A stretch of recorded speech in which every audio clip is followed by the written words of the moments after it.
জয় যিশু। আমার প্রিয় ভাই বোন, আমি সুপর্ণা এসে গেছি আবার এক বাক্য নিয়ে। আজকের এই বিষয় হয়েছে প্রভু যিশু খ্রিস্ট ক্রুশে বসে যে তৃতীয় বাণী বলেছিলেন। হ্যাঁ আমার প্রিয় ভাই বোন, যখন তার 19 অধ্যায় 26 পদে সে রয়েছে, সে এক কর্তব্যের বাণী, সে এক দায়িত্বের বাণী। তিনি ঈশ্বর ছিলেন, তিনি মনুষ্যপুত্র ছিলেন, তিনি সবার পাপের ভার নেওয়ার ঈশ্বর ছিলেন। সে সব কর্তব্য সম্পূর্ণভাবে পূরণ করে এবং সে যখন ক্রুশে ছিলেন সেখানে বসেও তার মায়ের জন্য যে তার কর্তব্য, এক ছেলে তার মায়ের প্রতি যে দায়িত্ব, সে সেই দায়িত্ব পালন করছিলেন।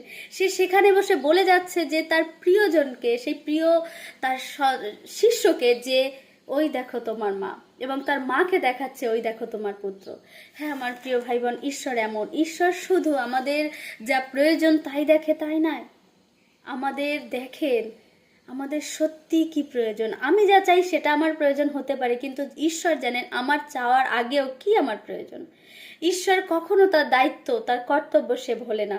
সে ক্রুশে বসে ওই ব্যথা সহ্য করে যদি সে তার মায়ের কর্তব্য সে না ভুলে থাকে, তাহলে কি আমাদের কর্তব্য সে ভুলে যাবেন?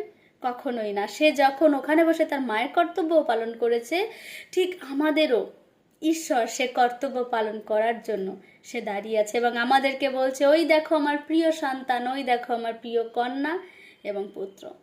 সবাইকে জয় যিশু।